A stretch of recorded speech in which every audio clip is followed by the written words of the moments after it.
All right. Hello, IoTeX community. Happy Thanksgiving to all those in the United States. I hope you're digesting your turkey and other goods calmly on this Friday. And to everyone around the world, welcome. As we enter this holiday season, really hope everyone is able to spend some good time with their families and, just observe what's going on in the crypto space and the Web3 space. Everything's moving so fast. So all of these holiday conversations around the dinner table, make sure to mention IoTeX and the things that we're doing. Once again, welcome. It's Friday. Every couple weeks, we do these ecosystem spotlights to highlight what's happening on the IoTeX network today. Who are the builders that are building brand new things within our ecosystem? And we have a really special program for you today. One of my favorite lineups so far.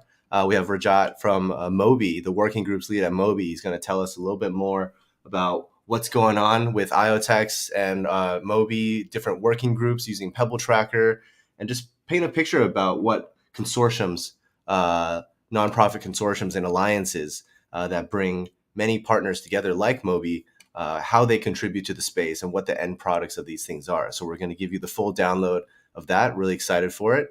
We also have Harsh from EPNS, the push notification service that's going to be working with Pebble Tracker to deliver all types of alerts about things in the IoTeX network. So a bunch of different use cases simply wrapped up into this push notification service. We have NOWPayments. I think Zena and Pauline from NOWPayments are joining us to share NOWPayments integration to WooCommerce and to Shopify, making IoTeX token available to hundreds and thousands of retailers globally. And finally, we have Ball from Elk Finance, which is a new suite of DeFi tools launching now on IoTeX. But, very quickly, the point of these is not to go over the IoTeX news. We have other programs for that. But this week was just a nice, calm week after the crazy MachineFi week last week, right? We made a lot of really big announcements last week related to MachineFi. And for those that still haven't checked it out, it's time to get out from under that rock and check out MachineFi, which is the talk of the town within the crypto space as of late. So MachineFi, the website has everything you need to understand our brand new vision for placing ownership of machines into the hands of people and allowing them to make use of that as their digital property, right? So whether it's monetization or using data as a trigger for smart contracts, really applying this Web3 philosophy to the future machine economy. So we had a really great live stream. We have our new vision paper that I recommend everyone to really dig down and read. It really provides a great view of what the future will look like. And finally, we've published our roadmap for very important components. It's not just the vision of MachineFi, but the tech stack that will go along with it, which we call our IoTeX 2.0.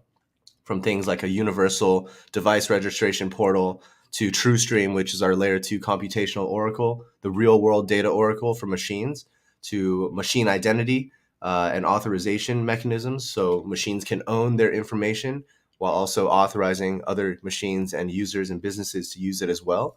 And finally, bringing it more towards this DApp store concept that we have both on IoTeX and on other networks through cross-chain data bridges. So much more detail in the vision paper, not only about the use cases that MachineFi is going to enable or why MachineFi matters, what problems we're solving, but a much clearer breakdown of this roadmap as well. And those that followed our live stream know that during the live stream, for those that were watching, we announced this MachineFi NFT. 10,000 of you minted an NFT for 100 IoTeX.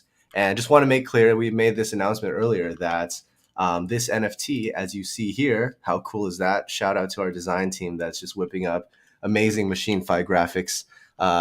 The concept of this NFT is going to be very interesting. So 100 IoTeX times 10,000 mints, that's 1 million IoTeX, right? A lot of people ask us, so is the foundation going to be pocketing this? No chance. You know us, we wouldn't do something like that. We're going to put it into a DAO, and all of the NFT holders, all 10,000 of you, will be able to decide how these funds are repurposed or how these funds are utilized to amplify the MachineFi awareness globally. So it's kind of a little experiment in decentralized governance. But we want to hear from you guys, right? How do you guys want to bring MachineFi to the masses using this 1 million IoTeX, which is just about, crypto market's down a little bit this week, so it's about 150 grand US dollars. So really excited to see how that turns out. And yeah, you guys should be able to view these MachineFi NFTs in IoPay very soon. Again, for those that didn't watch the live stream, please do check it out. There are over 11,000 views so far on our live stream, which was streamed this time last week. Rowland gave a great keynote on MachineFi, and I walked through a little bit of the roadmap, and we had the entire core team on for a lot of fun panels. As you can see here, this is one that we did focus on the technology behind MachineFi, and we also had another set of team members talking about the real world adoption of MachineFi. So 2 hours of quality content as you guys are digesting your turkey. If you haven't seen it, go back and watch these and also read the vision paper here, right? Just to close off some news that came out this week, some ecosystem updates. This one was a very, very popular one, of course. It really ties in a lot of the military grade security type of use cases that IoTeX and Pebble Tracker are really, primed to address, right? So this announcement of the U.S. Navy making great progress on their pilot, which utilizes the IoTeX blockchain and Pebble Tracker.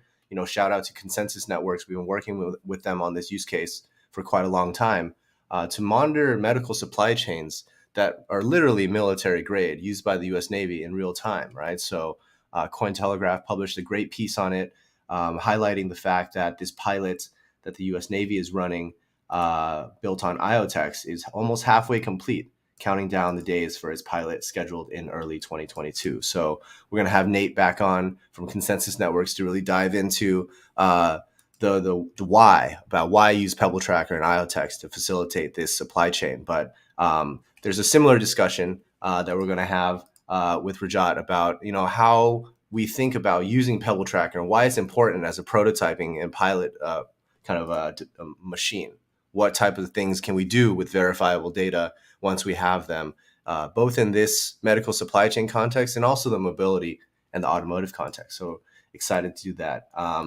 But using more American holidays, today's Black Friday, a big shopping holiday around the world, and we're excited to share that UCAM, our OG product, is on sale, $10 off throughout the holiday season. So give the gift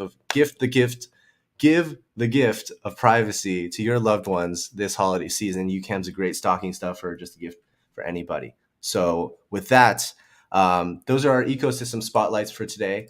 We're going to be bringing on the rest of the folks here in our agenda, starting with Rajat from MOBI. So really excited to bring him on right now. Hey, Rajat, how's it going? Good. How are you? Thanks for this opportunity to talk about MOBI. Absolutely. Very excited, and thanks for being MOBI member. Yeah, IoTeX has followed MOBI for a very long time now, but recently, probably a few months ago, joined formally as a member. Yeah. And that was just due to the fact that we participated in a lot of these consortiums, and we know that the consortiums work in a way where you get out what you put in, right? So really took the time to carve out more resources we could contribute to MOBI. And Shin and I have already been contributing in a lot of different ways to the trusted trip spec and other pilot projects that we'll kind of dive into throughout the discussion. Want to take a step back, please introduce yourself and at a high level introduce MOBI. I think you have some slides that you want to share. Yeah, just let me start by introducing myself, and then I'll talk about MOBI and some of the pilots that you mentioned and some of the other pilots that we're taking a look at. So I joined MOBI about a year ago, and I'm also a co-founder of a logistics startup called DexFreight, which is also a blockchain-based decentralized logistics platform. And prior to that, I was a research engineer at Texas A&M University for over 13 something years, mostly in mobility transportation space, working with feds and international governments and other agencies. So very happy to be part of MOBI, and one of the reasons I I'm really excited about MOBI is compared to other consortiums that I've seen. MOBI is not only about building standards and building community, but it's also about um, doing real pilots and POCs and even further, right? So basically, transitioning from standards and putting that piece of paper into production, so to speak.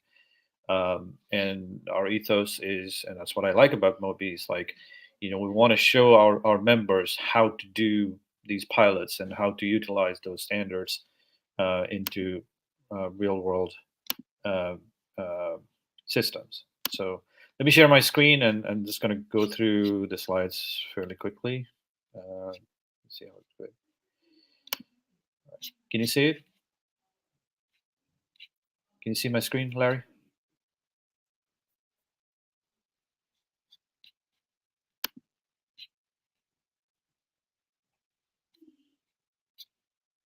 I think you muted.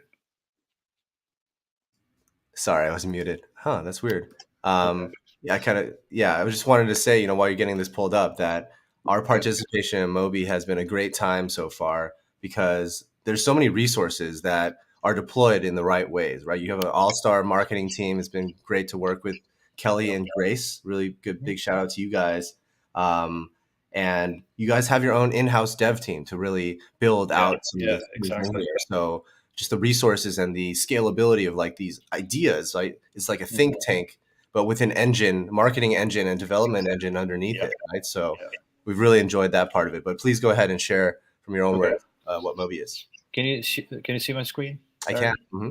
Okay, great. So MOBI is a nonprofit consortium. It's a U.S.-based consortium of world's largest vehicle manufacturers, along with other startups, nonprofit transit agencies, and various entities that support mobility. So some of our members, very active members, are BMW, GM, Ford, Honda, Hitachi.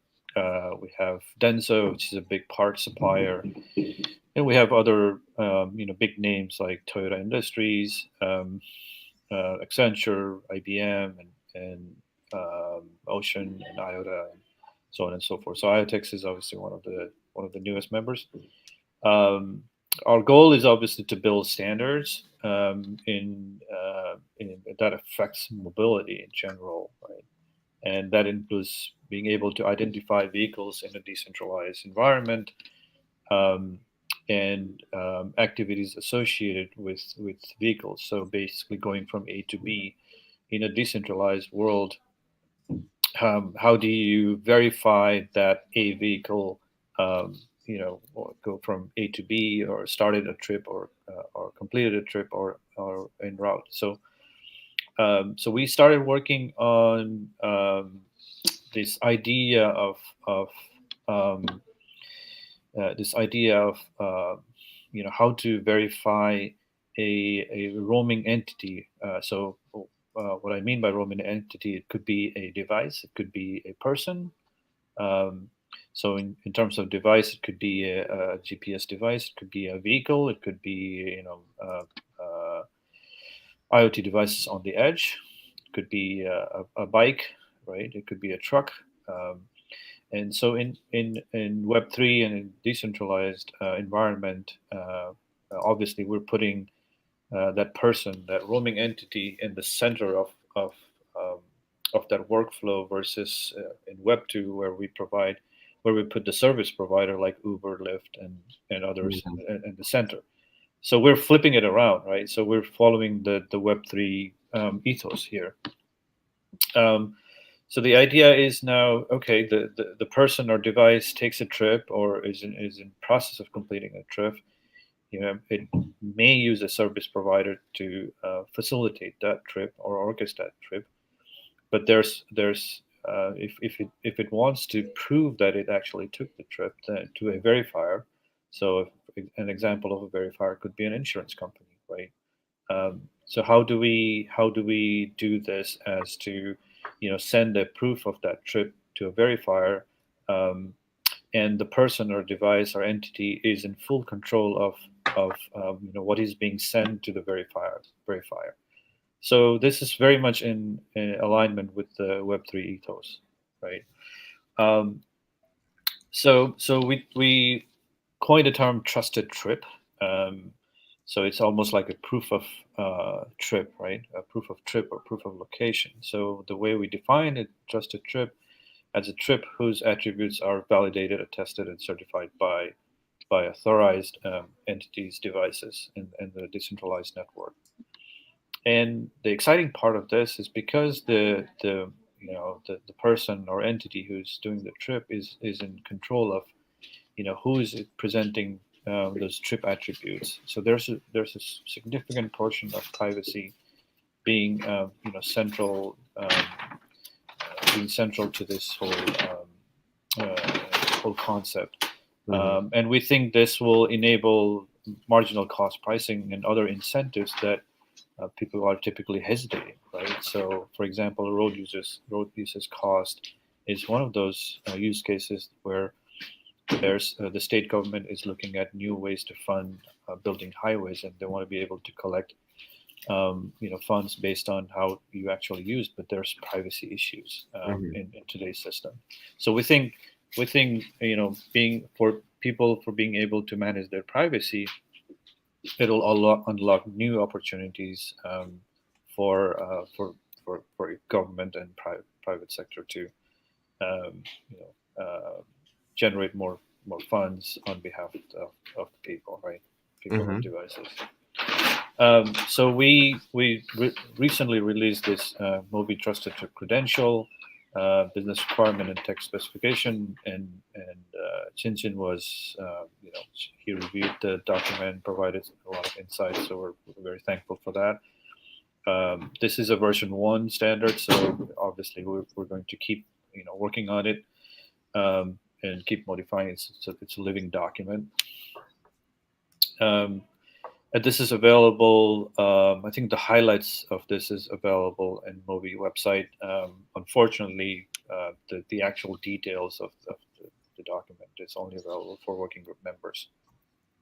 It's still under the 60-day review, so this should be out fully to the working group members, I think, in January.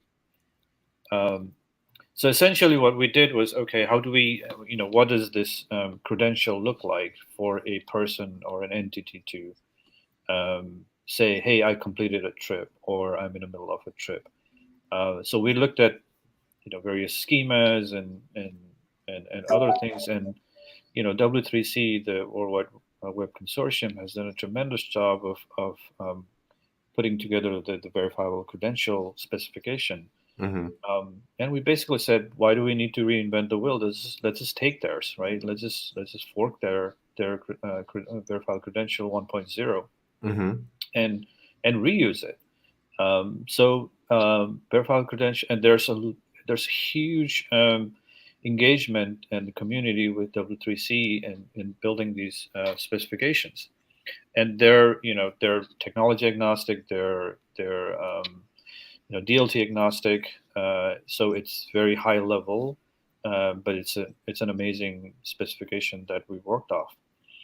And basically, what you're doing is, if you just took a trip, what you're presenting to a verifier. So, for example, it could be an insurance company saying, "I'm going to give you 3 pieces of data as a verifiable credential." And so, in that there are 3 pieces of data. One is the credential metadata.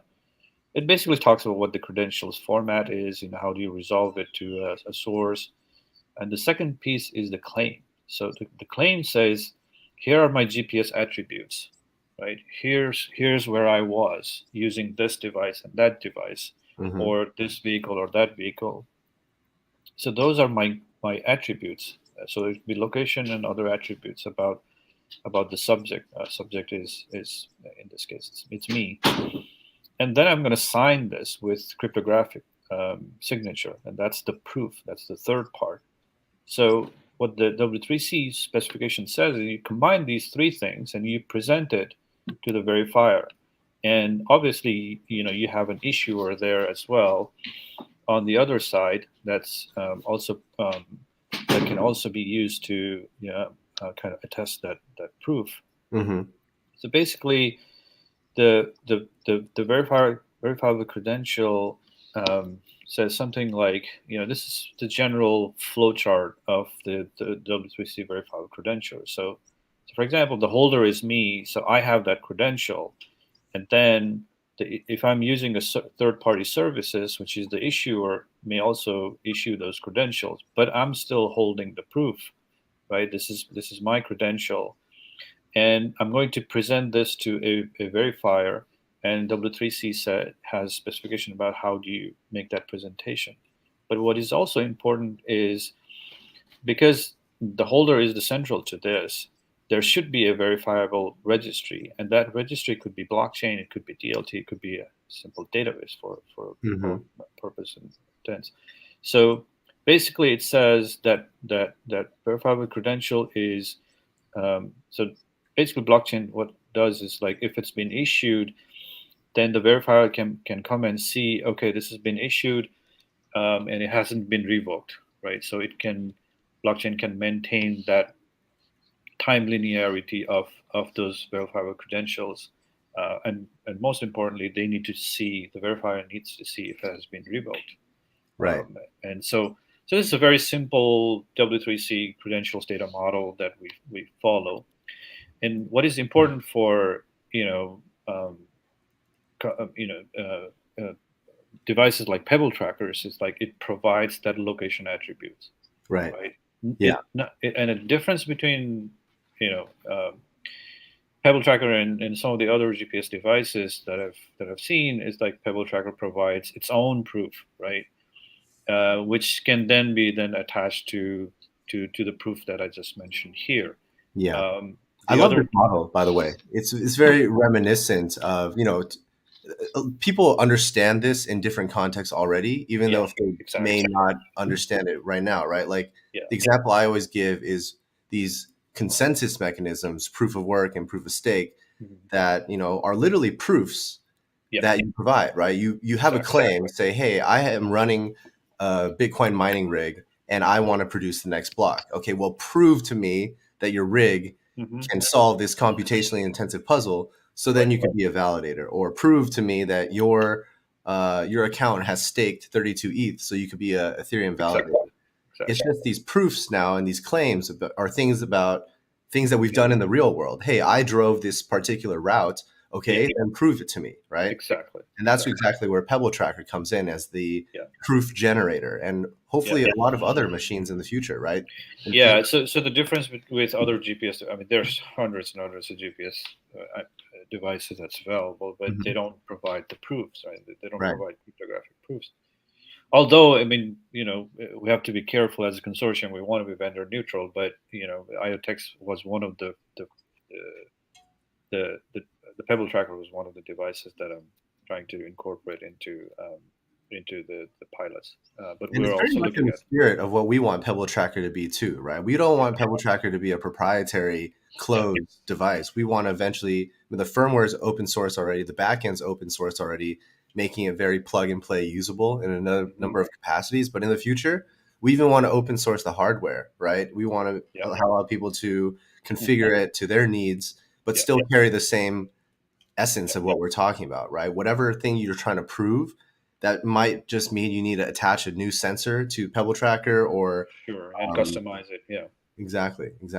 yeah. So trusted trip in our case is the key primitive for decentralized smart mobility, right? Hmm. So being able to incorporate that verified identity and ubiety, which is the location through time, is it just unlocks, and it's used in all kinds of use cases, and you can see those boxes on just above that gray box. It's like Hmm. we can use it as proof of emissions, right? Um, like if I'm claiming an reduction in emission, then prove it, right? How do you Right. prove it? Is through these verifiable credentials that includes your location attributes and all of those things. Hmm. The proof of charging, like if you are an EV, then you want to show that you actually did a charge a vehicle at a greener source. Then how do you do that? Right. Proof of location is central to all of these use cases. in supply chain is the proof of custody. How do you prove that you actually took a shipment from A to B using a electric vehicle truck and not a diesel truck? Exactly. Right. Yeah. The proof So element is so important, right? exactly, When you exactly. think about like the interaction between your vehicle and city Hmm. infrastructure in the future, Yeah. these this interaction, this two-sided marketplace, the city Hmm. infrastructure will need to prove things to your vehicle. And Exactly. before that happens, your vehicle will need to prove things that city infrastructure before this transaction occurs, right? Hmm. Hey, I am this type of vehicle and I am qualified to Hmm. use this, freeway charging pad because of X, Y, and Z reasons that you can, even set up in a peer-to-peer arrangement, right? It doesn't Yeah. have to be so. Absolutely. Mhm. So this figure is kind of important from other aspects as well. So we have a bunch of working groups, and the working groups were initially focused on the vehicle identity because we want to create a identity that's compatible with blockchain infrastructure. Because most of the current global vehicle identities are VIN numbers, which is Right. you see in your Hmm. cars and trucks and so on. Yeah. But VIN numbers are not compatible with um, it cannot be done as a DID, right? So we created a standard that has we call it vehicle identity, but it still uses VIN as one of the attributes. So we were working on all these different standards, starting from vehicle identity, and then as we were going through different working groups, it just became very clear that the next stage is to create a trusted trip as a standard, and from then on. So once we finish the trusted trip, now we're doing a bunch of pilots. So we're doing 3 pilots. I think I have those. Okay, here. So Hmm. we're doing right now 3 pilots. One is the battery state of health. We just completed a small pilot. What basically it does is if you're driving an EV, if you own an EV, the most expensive component in that EV is the battery, right? It's the most expensive, and so being a most expensive component, you want to know what's happening with your battery, right? It's like knowing what try finding out what's happening with your engine, but in the EVs, it's the battery that's the heart and soul of the EVs. So if you look at Tesla or any other EVs, it'll tell you how much battery life you have left, and charging and discharging cycles and so on and so forth.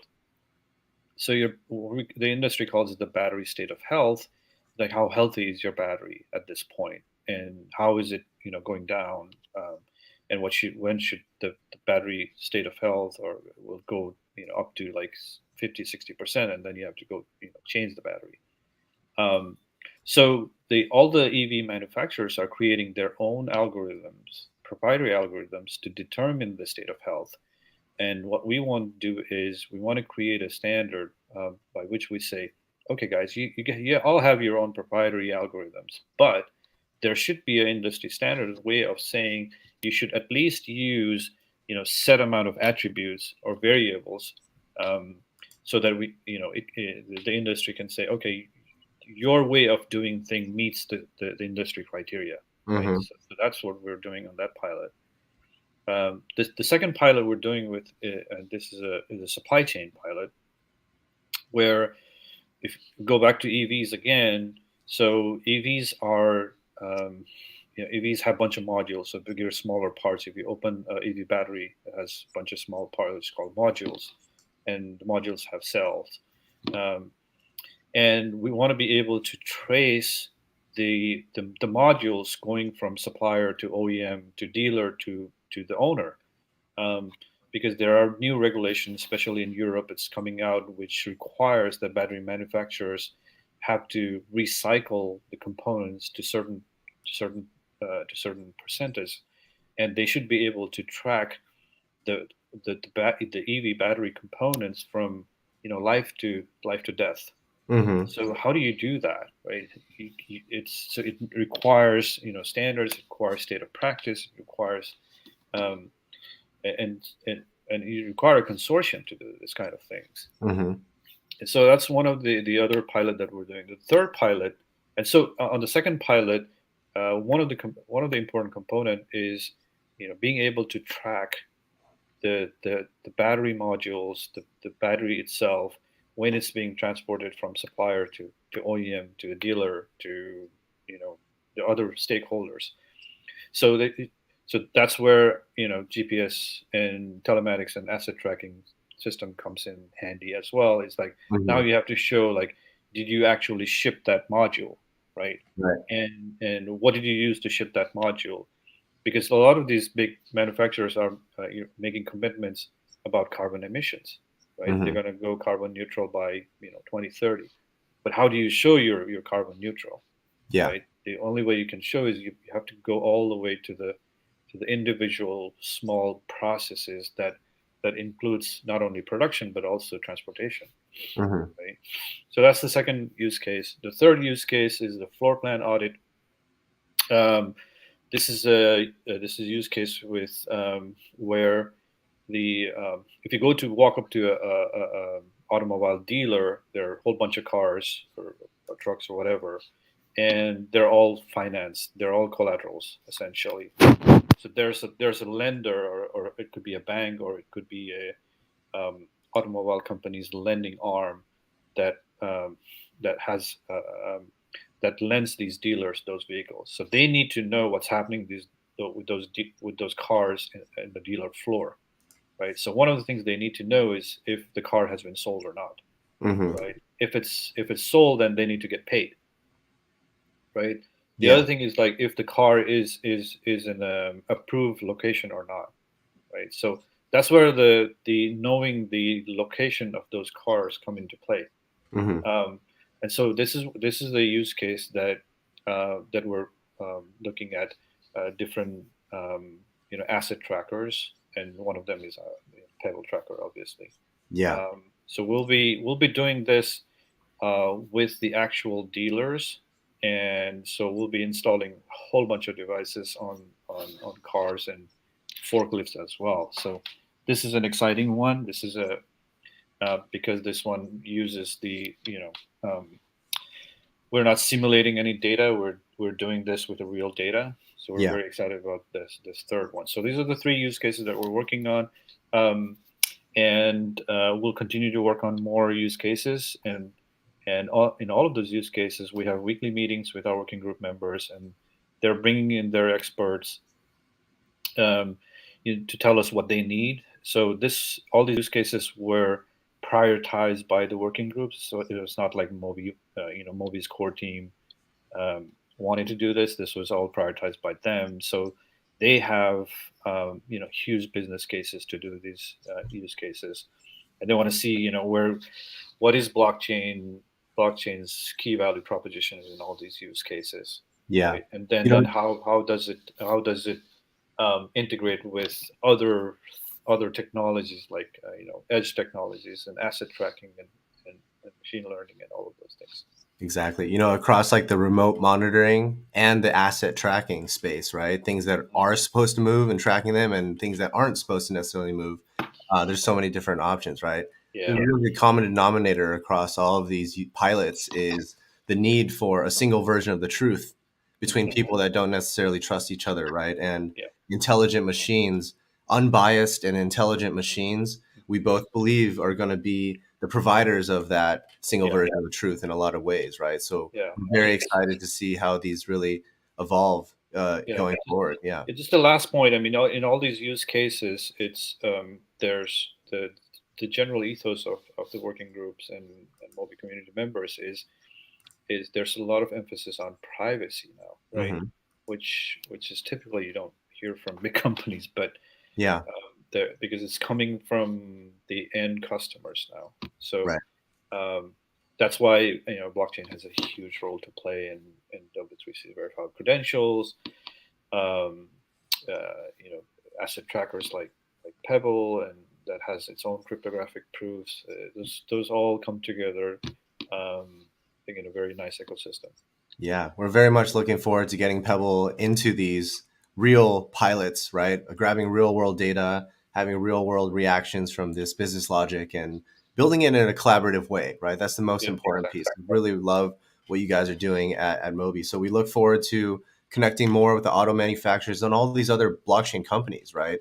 hmm Um, that are adding connectivity, identity, contract, hardware. It's really a full stack thing required, right? So, Yeah, and yeah. yeah. That's my last slide, guys. If you have any questions, I don't know how the format is today's format, but you can always find me in LinkedIn and ping me. Yeah, absolutely. No, Rajat, thank you so much for taking the time to explain Trusted Trip Initiative. I think it's perfectly designed and aligned with our Machine 5 vision. So it's really great to see the Great. interest and the adoption of this blockchain and IoT movement in a Yeah, collaborative way. So I'm sure we'll be hearing more updates from you very soon. But sure, appreciate you taking the absolutely, time this Friday to chat with the community. Thank you so much. absolutely. You're welcome. Thank you. Awesome. So that was MOBI, guys, doing a lot of amazing things, as you know, with these different pilots, right? With these auto manufacturers, bringing together auto manufacturers, traditional service providers, and also the new wave of blockchain and IoT folks to really add new capabilities. So excited to hear everything that MOBI has in store for us very soon. The next project we want to get into is one of my recent favorites. The Ethereum push notification service, no longer only for Ethereum, have integrated to IoTeX, and also has a lot of implications for how Pebble Tracker can be used. So today I have Harsh from the EPNS team to share more about the push notification service and how it applies to IoTeX and MachineFi. How's it going, Harsh? Hey Larry, really awesome to be here. Absolutely, Even absolutely. Excited to have you here. We announced this partnership maybe a couple weeks ago, but really looking forward to the future of how this can be used alongside Pebble Tracker and all these different machines. Simply getting an alert or a notification when something happens is a use case in itself. And all the different types of notifications you can create on IoTeX. Of course, there's ones that have to do with staking or different smart contracts in the network. But now we have all these different machines that are, like from MOBI was saying, are generating proofs.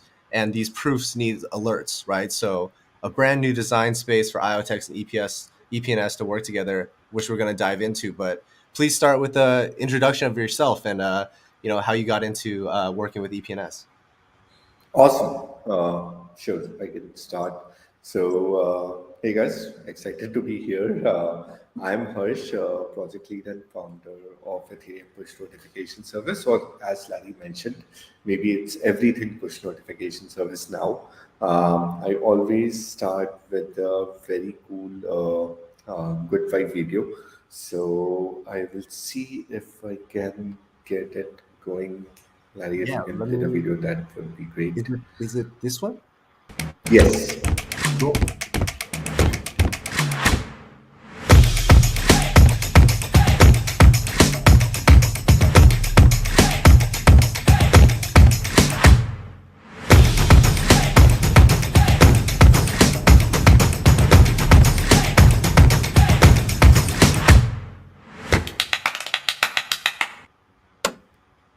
Awesome. I hope you guys liked it. We Messages from always like to DApps. I begin. like that phrase. Yes. It's very simple. Yes. Have your DApps talk to you. Yeah, that's very, very, very, very cool. So Yeah. break it down for us, right? The concept of getting push notifications on our phones is nothing new to people, right? But how does this apply more in Web3, and what is EPNS doing to push the envelope here? Awesome. So for that, I would probably need the slides to come on Oops, board, sorry, now famous. uh, or fans to come on board. I was trying to get the Yeah, slide deck up there. Um, we that's all can right. do that. Yeah, Yeah. cool. Uh, Oh, here we go. awesome. This one right here. Sorry about that. Yes, that's all right. I mean, nothing beats a good photo bomb. So Yeah. yeah. Awesome. So, guys, we are Ethereum push notification service, as Larry was saying, or the everything push notification service, as Larry was saying, like notifications are nothing new. And that's right. I mean, whenever we get up in the morning, what's the first thing you guys do?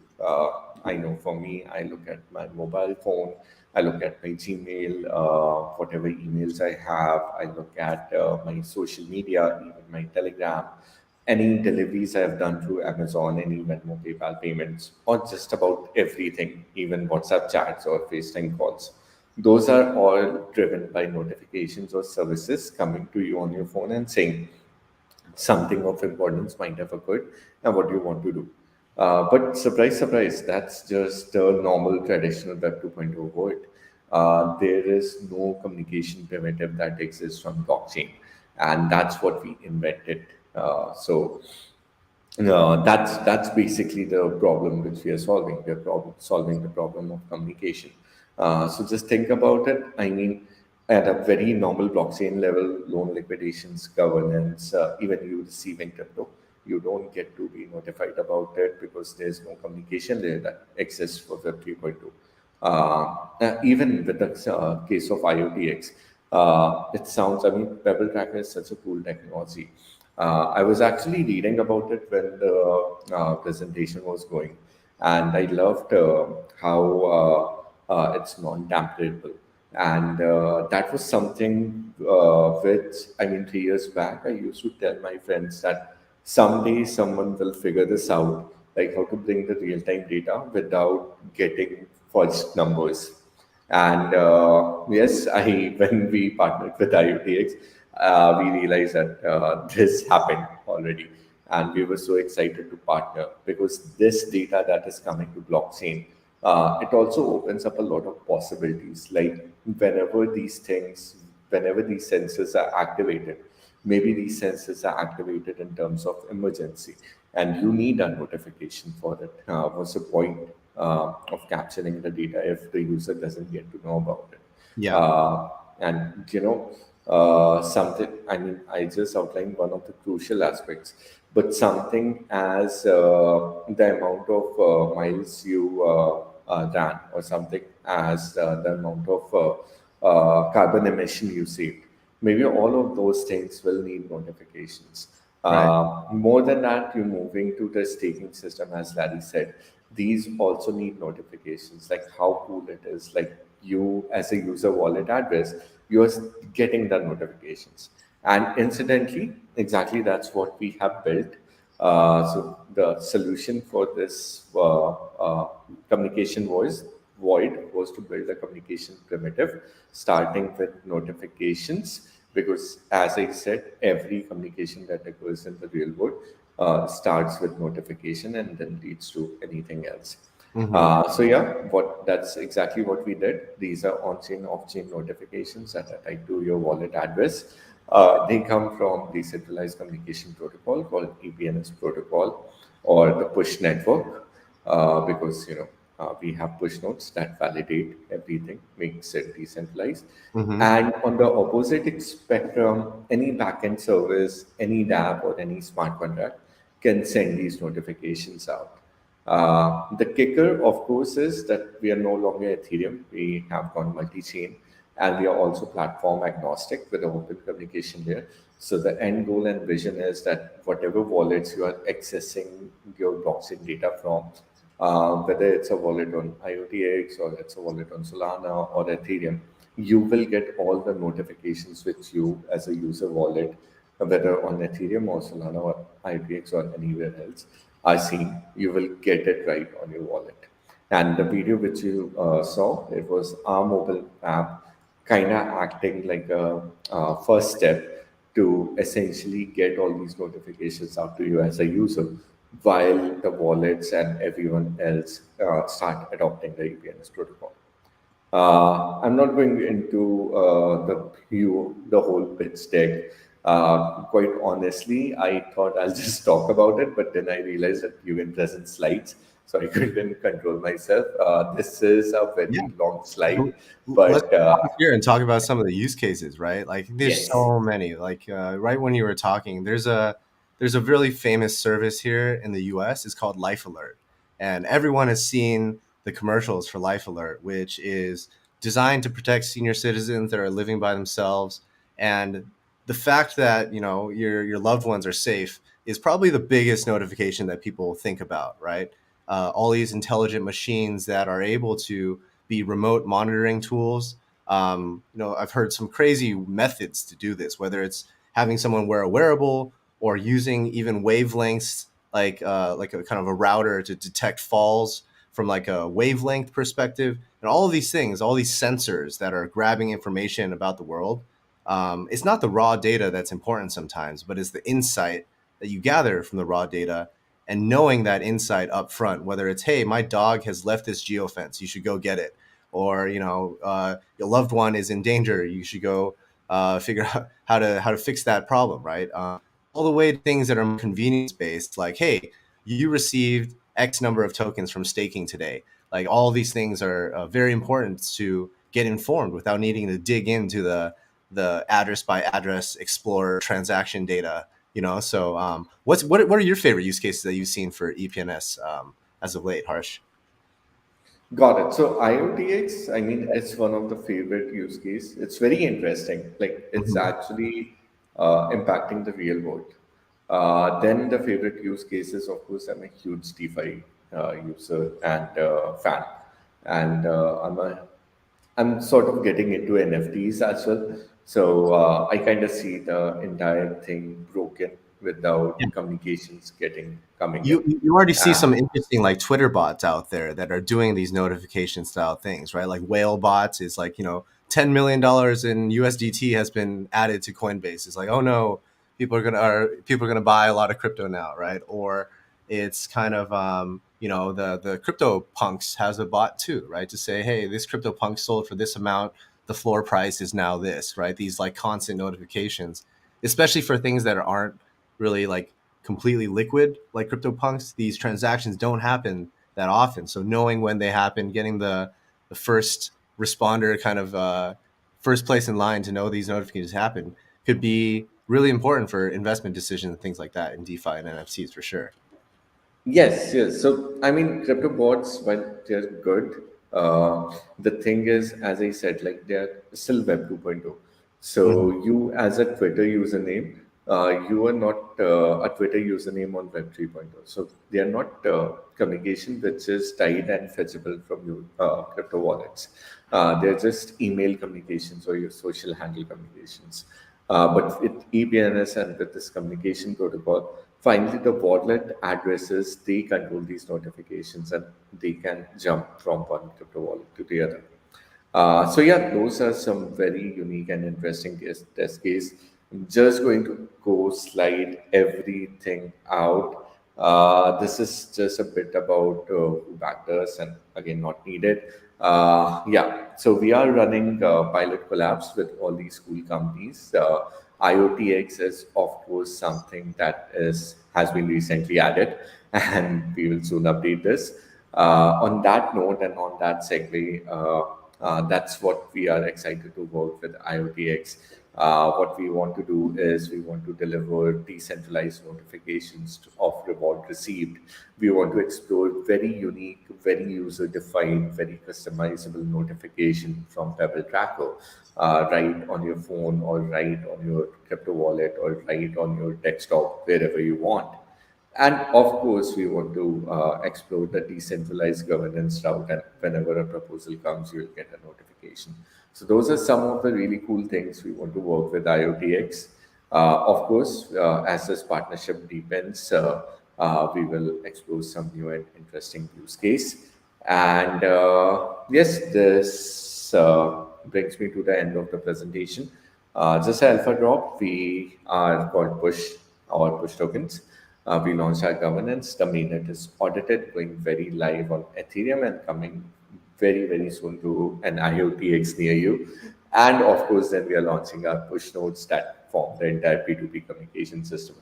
Hope you guys liked the very short presentation, which I just took from a very long presentation. And yeah, very excited to be here and be a part of excited, happy, and vibrant community.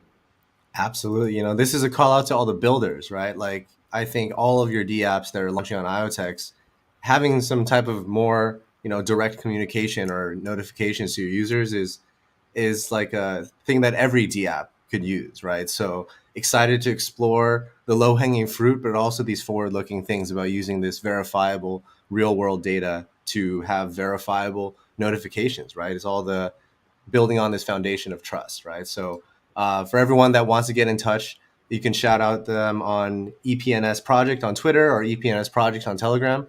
Harsh, thank you so much for taking the time to share what you guys are up to. And I'm sure we'll be running some Gitcoin bounties and hackathons to really see the first use cases about this very soon.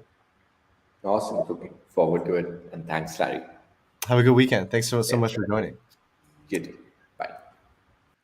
Awesome. So that was EPNS, guys. Like I mentioned, started on Ethereum, doing a lot of push notifications for a number of things, but the getting a notification these days is a use case, right? That, hey, I've gotten paid, or hey, the asset in the real world that I own has reached this threshold or has done something, right? You want to be notified of these things. So we're really excited to explore what that looks like in the future with EPNS. So moving on to our next ecosystem spotlight, we have NOWPayments. NOWPayments is a gateway to the e-commerce world for crypto, right? So today I have Pauline and Dina with us. How's it going, guys? Hey, nice to be here. My name is Zina, and here's Pauline. Yeah, we're happy to be here. Really honored. Awesome. Yes. Yeah, this is another one of my favorites as well. It really brings crypto to the masses in a different way, right? So would love for you guys to share more about yourselves, how you guys got started in crypto, and give us a little taste of what NOWPayments is. Oh, well, so basically NOWPayments is a cryptocurrency, like non-custodial crypto to crypto payment gateway. That's what we love to call it. Basically, like sometimes we joke around saying that NOWPayments is like a PayPal, but in the field of cryptocurrency. So to put it simply, we allow merchants, or actually like anybody out there, to accept cryptocurrency as a form of payment, online, offline, anywhere basically. So currently we support a lot of cryptos, including IoTeX. Recently we added it, and we are pretty happy about it as well. So yeah, there are a lot of ways that you like of how you can accept crypto on your online store. So we have a number of integration tools and a number of utilities. The main one being like the plugins for e-commerce stores. I mean, Shopify, WooCommerce, Equid, Shopware, lots of them. So if you have a store built on any of them, you can easily use NOWPayments. Another thing is our POC terminal, which allows people to use cryptocurrency as a payment offline. So basically, if you want a cup of coffee, you can buy this cup of coffee using NOWPayments POS system. But additionally, we don't stop on payments. We have many. We can give many more utilities to clients in addition to payments. Mostly, I'm speaking about donations. So we have several ways of how you can accept donations in different cryptos, widgets, links, whatever, like buttons for Twitch. And we're working with Twitch streamers a lot who accept cryptocurrency with our solution. And another thing is salaries in crypto. We call it mass payouts. So basically, for any cryptocurrency out there, we can enable them to pay salaries or pay rewards, like affiliate rewards or just any rewards or bonuses to their people in crypto and in various crypto, including IoTeX. Yeah. This is just like notifications, right? Payments is another one of those things that just all over the place, ubiquitous in every type of use case out there, right? Whether you're paying the protocol or in NOWPayments case, you're paying different people or different businesses, right? Having the infrastructure to make this easy is super important. Maybe, share a little bit more about, I'm very, very curious to know more about the e-commerce integrations here, right? Shopify, WooCommerce, OpenCart, these have umbrellas of hundreds of thousands of retailers, right? What's been your experience working with these retailers about accepting crypto? And how has that changed kind of over the past year? Oh, well, first of all, over the past year, the amount of merchants we've started to work with has increased a lot. So Mm-hmm. people right now, they are becoming more and more aware of opportunities that crypto can bring. So we see the influx of merchants, and using simple plugins such as like the one for WooCommerce, for example, it becomes really easy, really like 1, 2, 3 process for anyone out there to add a payment gateway to their website. So it's extremely easy on one hand. On the other hand, we try our best to educate people and to like help them learn more about cryptos. And we support a lot of cryptocurrencies, right? So we need to educate our merchants and their customers on what crypto to use at any specific case, and we are Mm-hmm. putting a lot of effort into this. We have a dedicated team of support, like our support team and our business development team, marketing team, and all of us, we're working together to educate people, educate users as much as we can on Mm-hmm. how easy it can be to start accepting crypto, and how amazing the whole world is. I mean, the cryptocurrency world, where you can accept like any of your favorite crypto that you can later use inside the ecosystem, and Yeah. every ecosystem is different. So this is, I mean, I'm excited myself, and I try to like give this emotion to all the people that I'm working with, and that like to our merchants, because really they can accept any coin, and later they can like spend it, hold it, use it on different dApps, Yeah. use it inside different ecosystems. So it's really a lot of things that you can do. No, for sure. And at this point in crypto, it's like evolution right now, right? The biggest missing thing is the user experience side of things, right? We think about Absolutely. user experience a lot from like the everyday person's perspective, but the onboarding user experience for a retailer to start using crypto, if that process is, too manual or too confusing for people, then they're going to drop out of that onboarding funnel completely, right? So maybe talk to a little bit about that, right? What are the services specifically that you guys are offering to retailers and also people that just want to accept crypto as payments, right? There's always a KYC element of it. There's always different things that you probably cover. Maybe break down a little bit for us what the Now Sure. Payment service offers. Sure. So first of all, it is really easy to get started on the platform because the first thing you need to do, you have to register.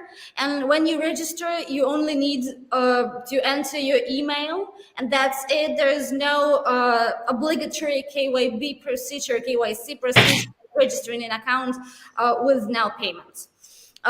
We have a selective KYC though, but it's later on. So you can start the integration without doing this difficult process. So the whole thing is really easy. Again, you just register, you enter your email, you enter your password.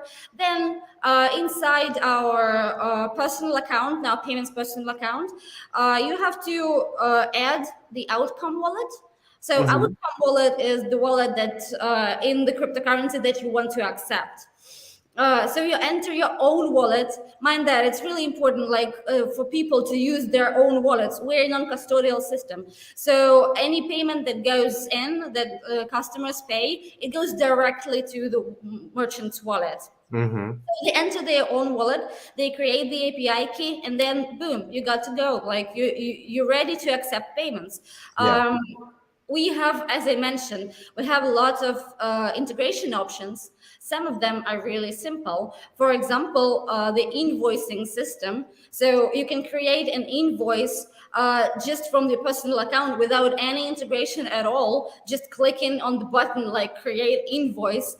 There you specify the amount and the crypto that you want to accept, and boom, you're good to go. You can show it to your customer and the customer can pay. Mm-hmm. This is the easiest way, probably. But for for merchants like that have online stores already, we offering a wide range of plugins, which I mentioned, WooCommerce, Shopify, and all that.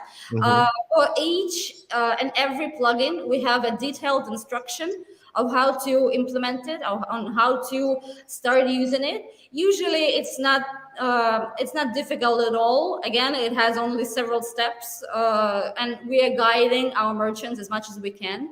So yeah, we are providing them with guidelines, and we try. We do our best to get in contact with the merchant to help them live.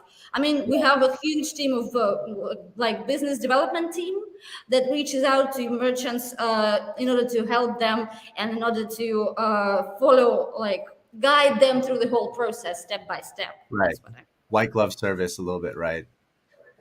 Just bringing them on board fully. No, it makes a lot of sense. It makes a lot of sense. I mean, Yeah. this whole the process for someone to figure out how to do this kind of Web3 version of an invoice, right? It's just like kind of like a different data model completely. So taking that pain away from people that want to accept crypto is very important. The other thing I really love that you guys had said is the donations aspect, right?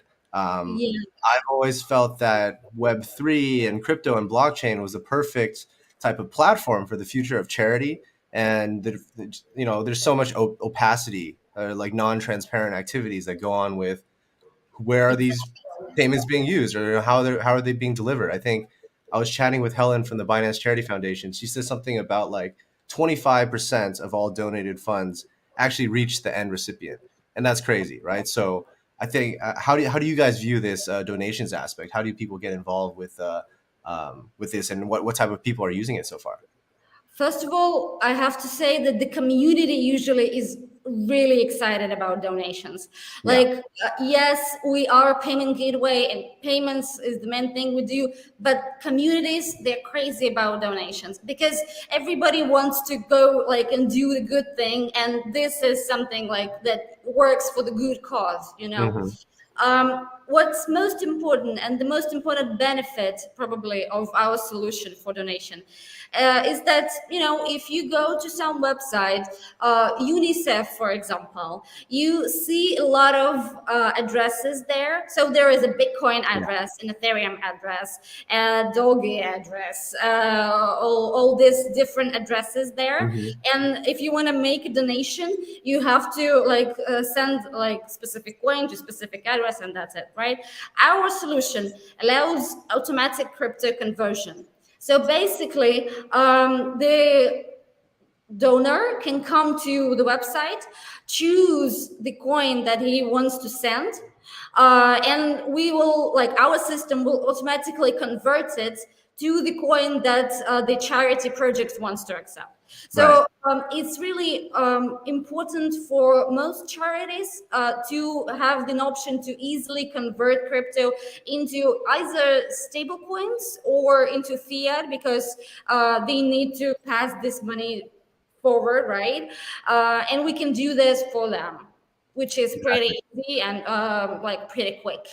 Yeah, absolutely. Just within the IoTeX community, we just announced our partnership with Travala, right? Who I know is also you guys' partner. Yeah. And this is the perfect use case, right? Like holiday time, everyone's traveling again. Some people want to use their crypto gains to pay for some flights, perfectly fine, right? And I think the user experience side of it is super important, as mentioned before, right? So really excited to see all these new payment options. I think it opens an entirely new landscape for the awareness of crypto, the adoption of crypto, and kind of the acceptance of crypto from a more mainstream perspective, right? So how do people get involved with NOWPayments, whether they're a vendor or they're a donor or just a user?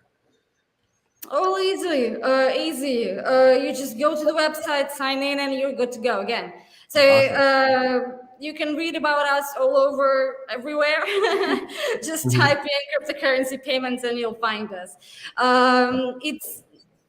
It's 1, 2, 3. You just leave your email and then good to go. Exactly. Awesome. Well, we're very much looking forward to getting, seeing IoTeX integrated into all these amazing vendors through your plugins and through your portals. And maybe sometime in the future, we can hold some type of a donation program. I think it'll be very much in the holiday spirit. So yes, we'll be happy to. Really, that's a great idea. yeah, definitely do it. Awesome. Awesome. Well, it's great to have you guys on the spotlight today. Any final words for the IoTeX community? thank you so much for having us, and we're expecting to learn more about IoTeX and educate our merchants about IoTeX. Yes. I really hope that soon we will be adding more videos and blog posts and information on our website about IoTeX use cases and IoTeX plus NOWPayments and payments and donations in IoTeX. We actually have the articles coming. Yeah. Really? Yeah. Yes, we do. I think they're scheduled for January and for the beginning of January. So we have the whole project dedicated to you guys. Well, that's something great to look forward to. Really appreciate that. And like you said, yeah, it's all about education, right? So different forums, different collaborations really tie things together in a great way. So hope you guys have a great rest and really appreciate you guys coming on the channel today. Thank you so much for having us. It was a pleasure talking to you. Yeah. Thanks, absolutely. See you next time. Bye. Bye. Awesome, guys. So that was NOWPayments, right? A very important, as I mentioned, user experience facilitator. Obviously, they're providing some great state-of-the-art tech here, but really fixing the onboarding flow for the question about how merchants get started with crypto, right? I think right now, with all this new functionality coming out, the biggest barrier is still on the user experience side, right? How do we make all of these concepts that are possible in code now possible for everyday users to do? So shout out to NOWPayments. Really great working with you guys over the past couple of months, and looking forward to seeing what you guys bring to IoTeX in the future as well. So our last project for today is a full suite of DeFi tools called Elk Finance. And today we have Ball from the Elk Finance team. How's it going? Hey guys, can you hear me fine? Yeah, I can hear you fine. How are you doing this morning? All right. I'm pretty good. Yeah, I mean, the day after Thanksgiving. Yeah, hopefully you're digesting a little well. I plan to eat nothing today because we went ham. We went turkey yesterday. That's good. Yeah. So just a quick maybe info. So the Elk team right now is anonymous. So this is why you won't get to see me in my PJs. Your avatar, but you know, jacked reindeer. So it's a very holiday themed as well. I love it. Absolutely. So yeah, like we're not planning to stay anonymous forever, but for now we are. So yeah, I'll keep my camera off. Yeah, I'd love to chat a little bit about the dynamics of that. You know, launching a project as an anon team, which has become the norm these days, right? But before we dive into that, please share a little bit about your anonymous background, abstracted. Yeah. I mean, what Elk Finance is all about. Yeah, so I'll talk about myself quickly, and then the Elk team as a whole. Mm-hmm. So my background, like I'm a geek basically. So my background is distributed systems. So I've been in blockchain for like some time. Let's put it that way. I've been there for a long time. We are as a whole. Basically, we're a team of like I think now probably over 20 people that are distributed. I think we'll probably have someone on every continent. Not sure about Australia yet, although we might have one there. But yeah, so like we're pretty much everywhere. And we've got like I think right now we just hired one more developer, so we've got 5 developers.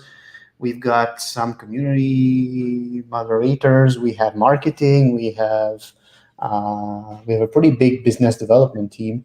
So we have a bunch of stuff and a bunch of people overall.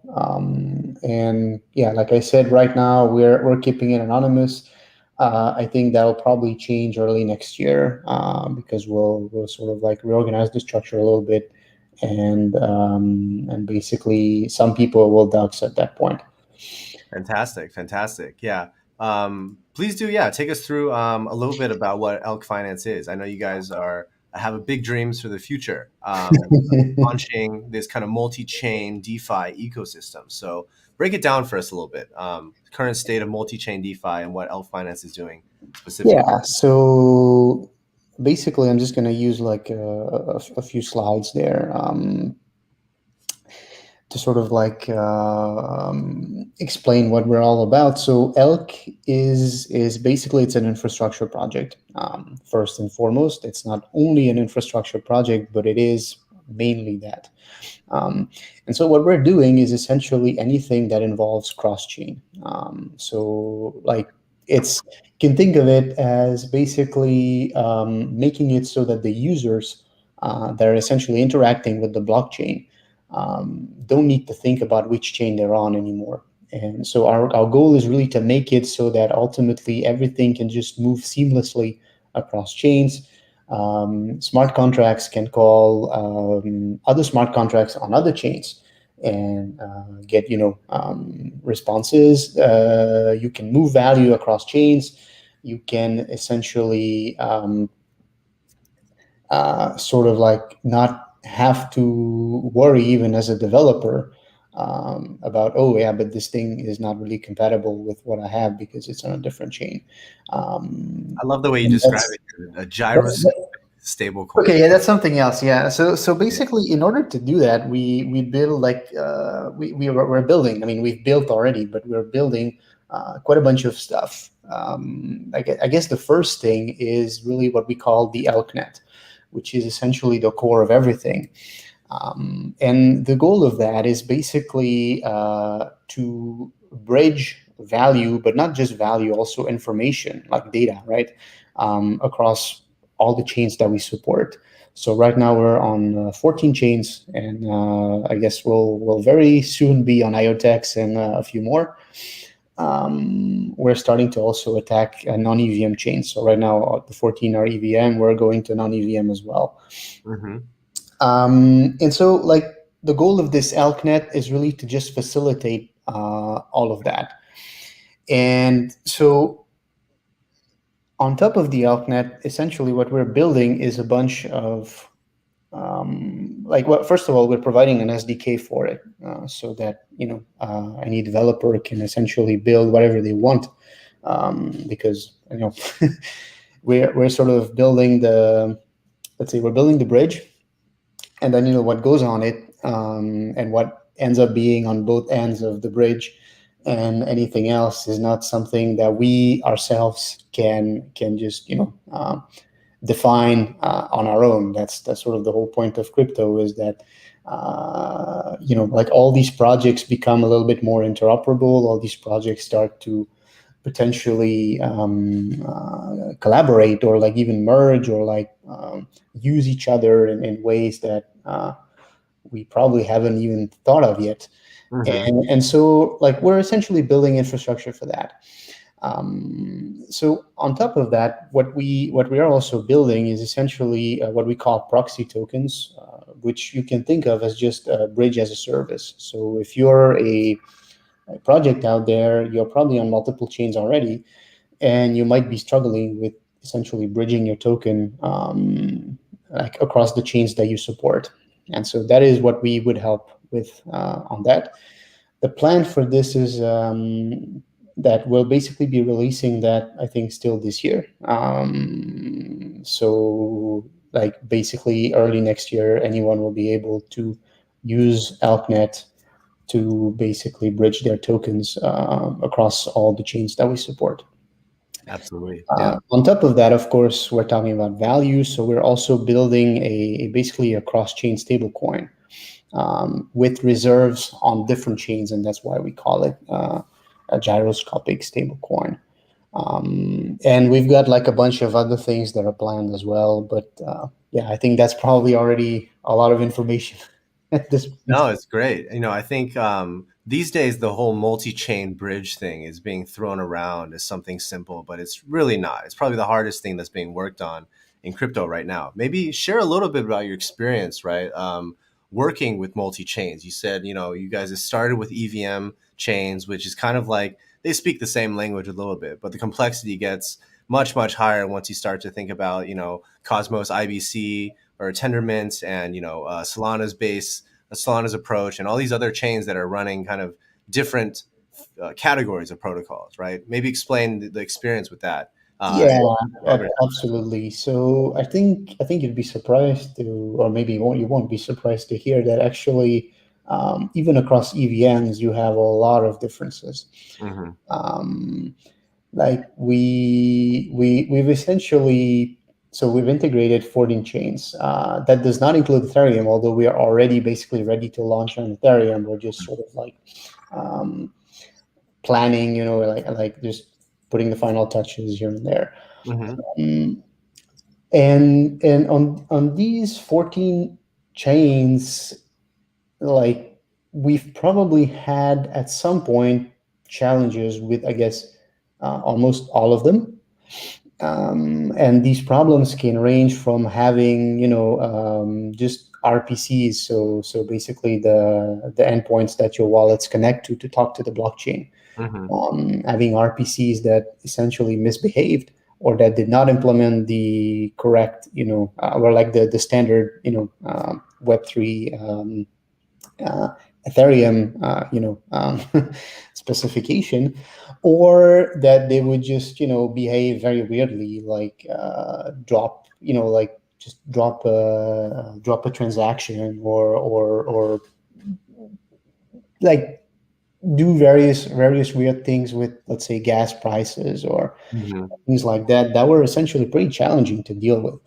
And so there was a point, I think, over the summer, probably August, maybe a little bit of September, where actually ElkNet kind of sucked. And the reason for that was because we just had so much trouble interfacing with all these different chains. And now we've sort of like learned a lot from it. And now I guess, we still have occasionally, like for example, today we had a huge spike in usage on Binance Smart Chain. And of course that impacted, the speed of our cross-chain transfers. Of course, nowadays, delays are probably much more controlled, and then like the ElkNet has sort of gone through a few iterations already that make it somewhat more solid. But we're still essentially, every time we integrate a new chain, we still struggle now and then to figure out why something is happening, and just make sure that everything is running smoothly. Again, I think on that side, it's not really a security issue or like a safety issue at all, because as long as the specification, like as long as the underlying blockchain doesn't get hacked or doesn't have fundamental flaws, there is no risk to user funds. It's more that basically users would be waiting for their transfers to arrive, and then that might take half an hour, where like on average it takes a few seconds using the ElkNet, right? So those are some of the challenges we've been dealing with. I think other challenges that we are dealing with, specifically with non-EVM chains at this point, is not really integrating with them, because that we can do. It's more that the entire Elk ecosystem requires like a bunch of support contracts and a bunch of like infrastructure, for lack of a better word, on each chain that we support. Like for example, we build our own AMM, but basically we bring our own AMM, we bring our own farms on every chain that we support. And on these chains, it's a bit harder to essentially bring that if you're not used to building it. So it's more, I guess, like for us, it's easier to support EVM chains, but now we are essentially making hires and we're making plans to really support non-EVM chains as well. Absolutely. The thing I love about what you guys are doing is because, everyone's going to want this or need this in the future, right? The ability to move value across blockchains, the multi-chain paradigm is now accepted as inevitable, right? There may be different approaches to get there, but that's going to be inevitable. And doing this, building it from scratch, is probably like all the experience that you guys have gone through for the past 6 months. Having a project to do that themselves is just non-tenable, right? So all these challenges you guys are tackling today is establishing infrastructure and protocols for others to do it tomorrow, right? So I think that's very, very important. What would you characterize as your ultimate goal, right? What's the holy grail for these multi-chain bridges, like atomic like wallet to wallet swaps, or how would you characterize like the near term, medium term, long term goals for Elk specifically? Yeah, that I think that's a very good question. I think the end goal, or like the really long-term goal for Elk, is to essentially build a kind of, for lack of a better word, a kind of virtual machine, or like a virtual, like an Elk VM or something like that, right? That essentially encompasses all existing chains, at least supporting a subset of the functionality in each chain, that can sort of like be extracted and supported within that that Elk VM, right?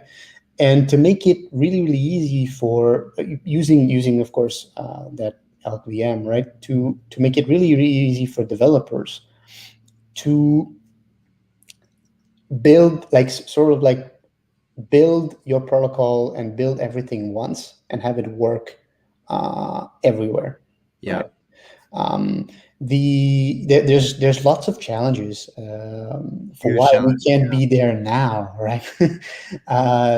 It's really, really complicated to do. First of all, every blockchain is different, and all of that. But I'm reasonably confident that it is actually possible to do that for at least for a subset of the functionality, right? So you could essentially imagine that at some point we'd be able to support an AMM that you would essentially deploy once, and it would end up on, as many chains as we support, right? Yeah. That's really like a really long-term vision, right?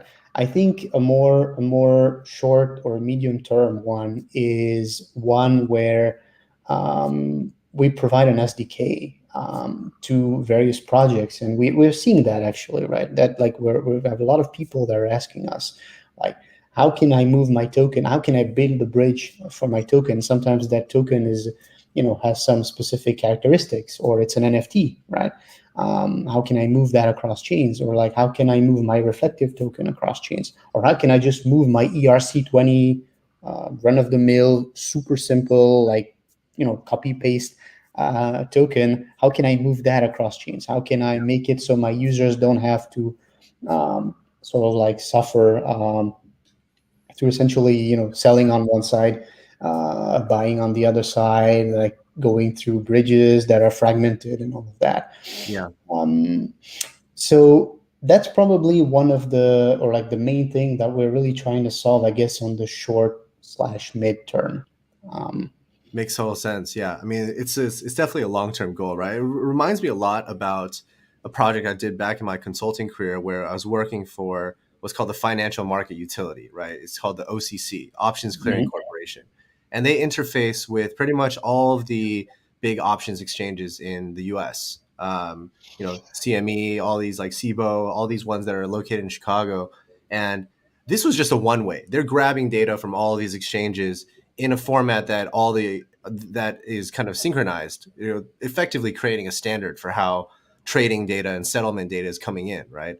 But what you guys are talking about is also creating the two-way interaction, basically removing the role of this centralized entity with a protocol that's going to allow these two-way bridges to happen, right? So it's a data modeling challenge, it's an interoperability challenge, and it is a stateful VM off-chain challenge that you guys are tackling. But the prize is massive, right? Whoever's solving this multi-chain, cross-chain swap protocol. I was talking to someone at Thanksgiving yesterday, and we were talking about onboarding to crypto. Not a crypto holder, brand new to crypto. And I was like, what would you want to see in crypto? And they basically said, I want one wallet that I can pay with one currency and I can interact with everything. It's basically saying I want the multi-chain wallet, the multi-chain future now, right? And you guys have a huge role within that to, make it seamless that these interactions can happen. Like, what do you think about this from like a user onboarding perspective? No, I think that's exactly, I think, the direction that the whole, let's say, DeFi world needs to be aiming to get this is the direction I think of the future. Yeah. Way. The reason for that, and actually, like we've had, like NOWPayments and others before, right? That we're essentially also trying to facilitate that to some extent. Right. And like I think cross-chain payments and cross-chain transactions. Absolutely, yeah. I think right now, like think of it this way. I don't have exact numbers, but the fraction of the world that's invested in crypto is I think still reasonably small, right? But the fraction of the world that knows what is DeFi and that's actually using DeFi other than just buying the token on Binance and watching it go up and down. The people that are even doing more than in the fraction of DeFi that is potentially doing more than yield farming. They're looking into more things than potentially NFTs that start to really explore, because this is really like a massive universe with tons and tons of possibilities, right? The people that are already there, they know how to use MetaMask. They know how to use whatever wallet you give to them. They know to change their RPC. They know what to do if the RPC doesn't respond. Like even if they don't, they can figure it out, right? But that's very, very small fraction of the world. I'm just thinking like my parents. I'm thinking my friends that are non-technical. I'm thinking, everyday Joe that you walk by on the street.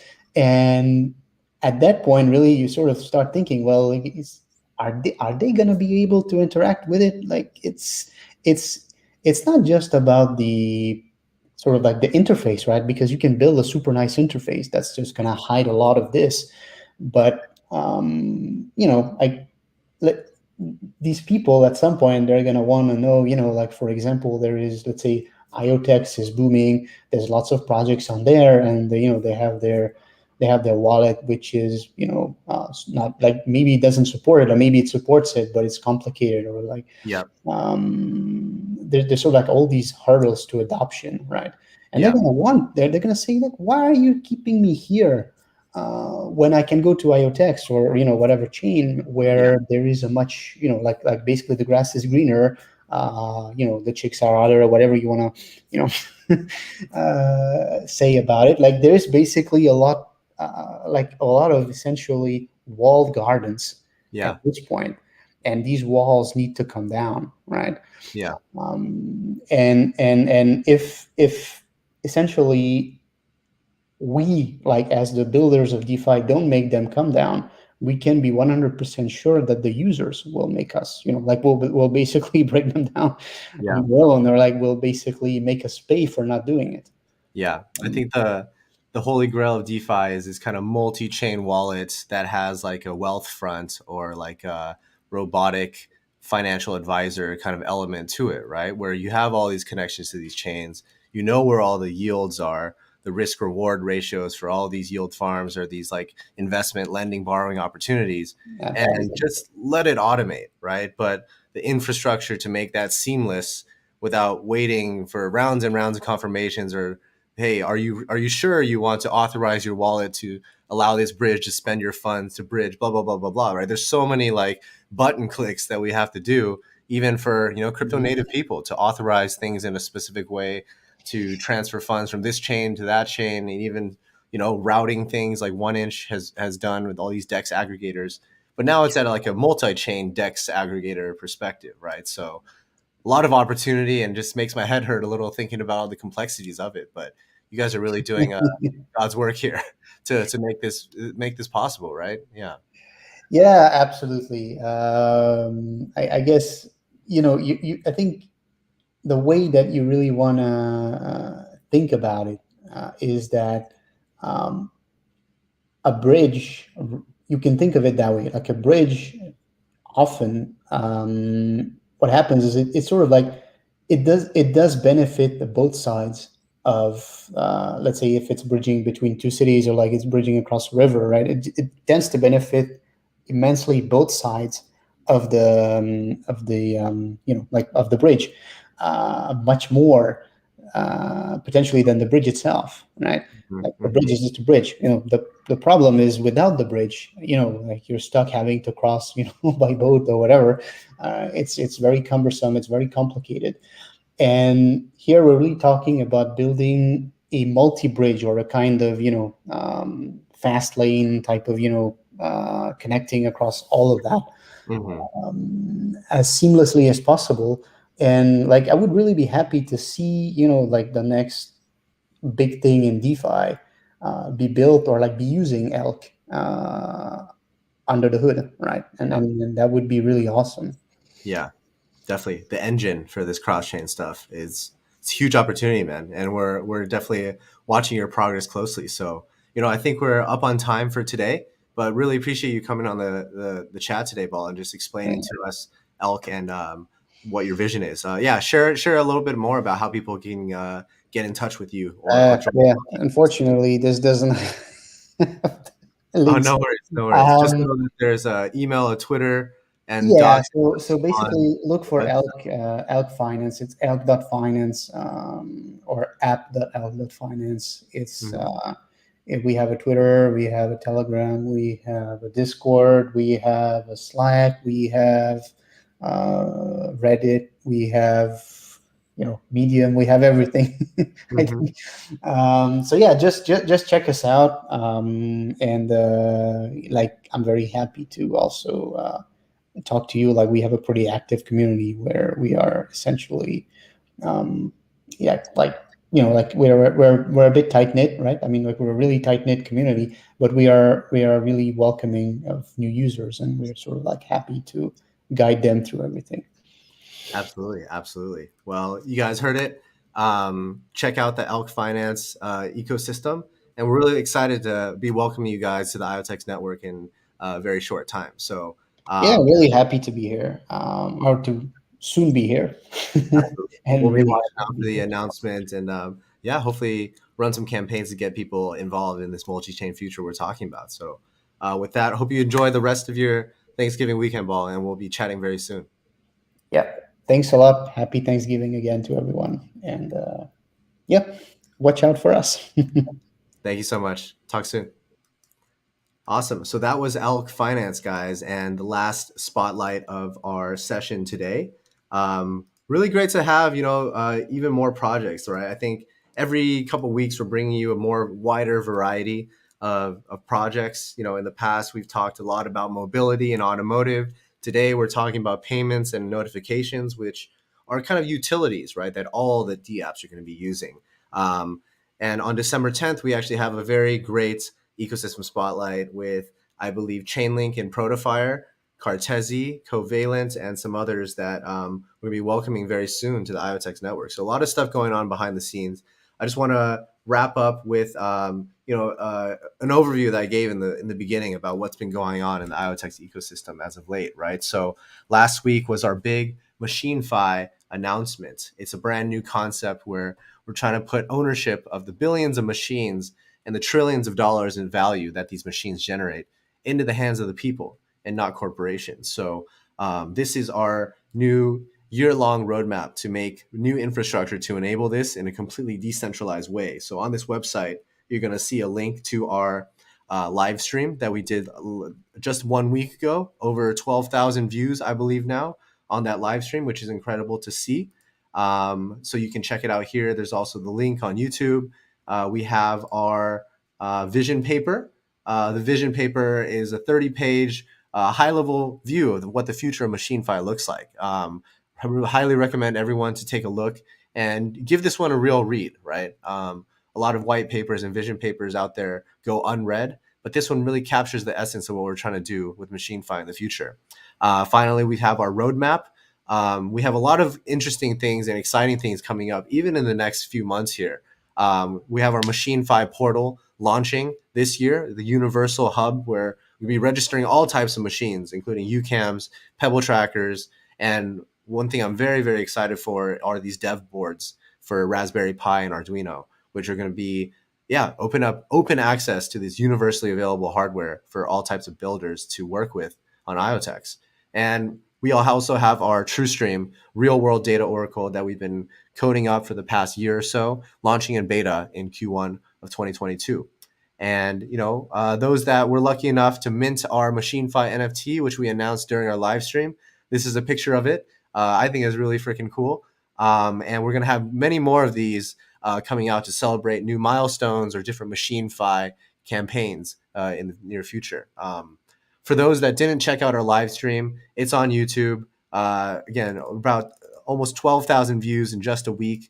It really provides a whole 360 picture view about what MachineFi is, starting with a presentation from our co-founder, Ralin. Then we dive a little bit into some of these ecosystem updates and the future MachineFi roadmap. We talk a little bit, we have one panel with Jing, Art, Lori about real world adoption of MachineFi.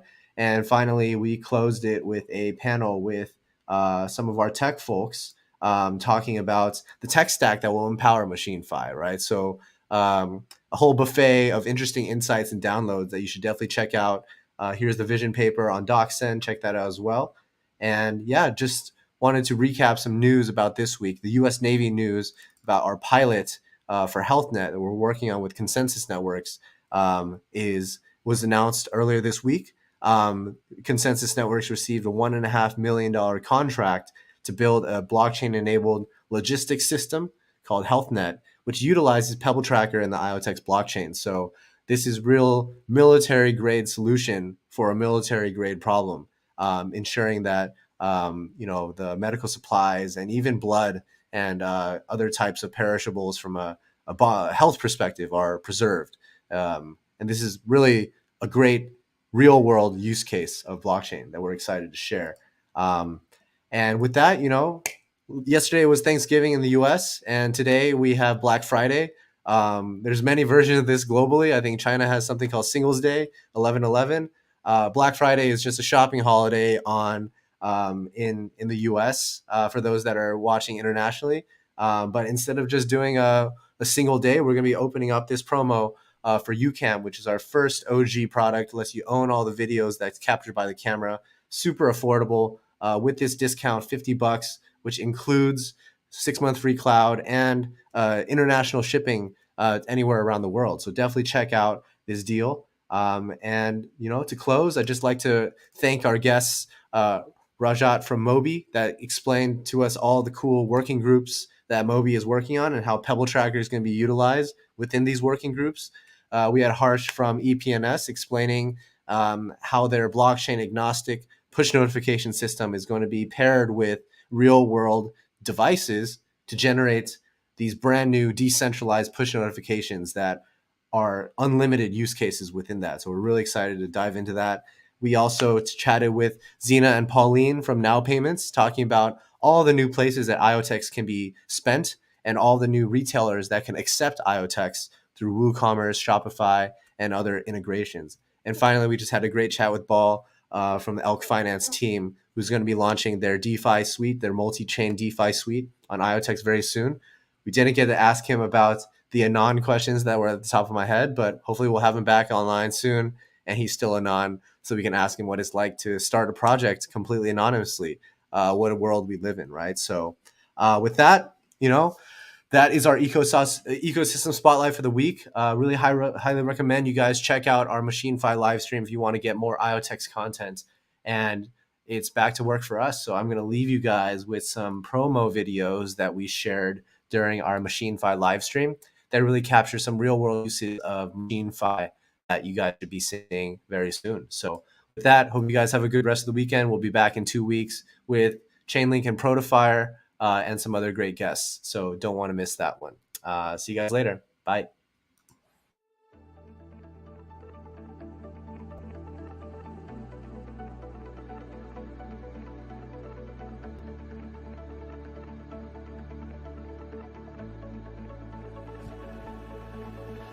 Hi, I'm glad I caught you on my run. I'm logging enough miles that my insurance company will cut me a sweet break on my premium payments. They reward me for proof of the physical activities that promote wellness and help me avoid diseases from lifestyle choices. My smart tracker, Pebble, lets me do this without compromising my privacy. I control the data of my activities and share only what they need to make my payments more affordable.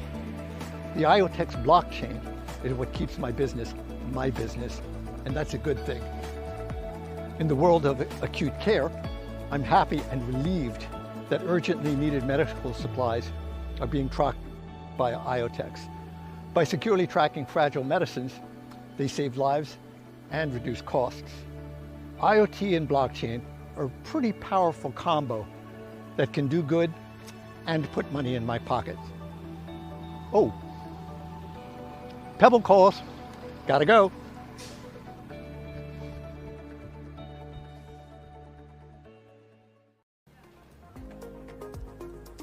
What if I told you you can earn rewards on your daily commute, whether it's to work or to class? MachineFi is here to change the way we view transportation. This can lead to healthy lifestyle changes, eco-friendly lifestyle changes. Pebble can track your real-world data. So on my daily commute, it tracks my motion, it tracks my GPS location. And when I choose to provide my data, and when I choose to walk or ride my bike instead of driving my car, I get rewarded for choosing these eco-friendly and healthy lifestyles. Now, also considering the individuals who may want to contribute to this greater good, but they need to take their car to work, or maybe they just want to monetize off of their data and still keep driving their car. There's options for this too. With MachineFi, insurance companies can reward their customers when they prove that they drive safely. And over time, when you're proving that you're driving safely, you can actually earn benefits for doing so and lower your insurance costs. Now, imagine there's an app that incentivizes people to choose to drive electric cars, and in that way that they're helping the environment. And maybe they can earn rewards for these actions as well. MachineFi lets users regain control over their identity, data, and devices. Not only that, it allows people to live greener, healthier, eco-friendly lifestyles. MachineFi is taking this 2D internet as we know it, absorbed in our screens, and expanding it into the world as we know it, and lets people get back into living their everyday lives. That is the promise of MachineFi.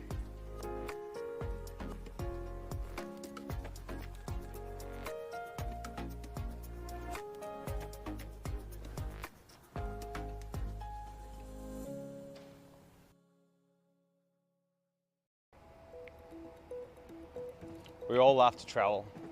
Places unknown and places that are very familiar. You can travel with your families anywhere you want to go. Now with IoTeX and Travala partnerships, we're bringing millions of destinations for your families to enjoy and travel. IoTeX makes your travel fun, faster, and cheaper. That's the best feeling. So join us.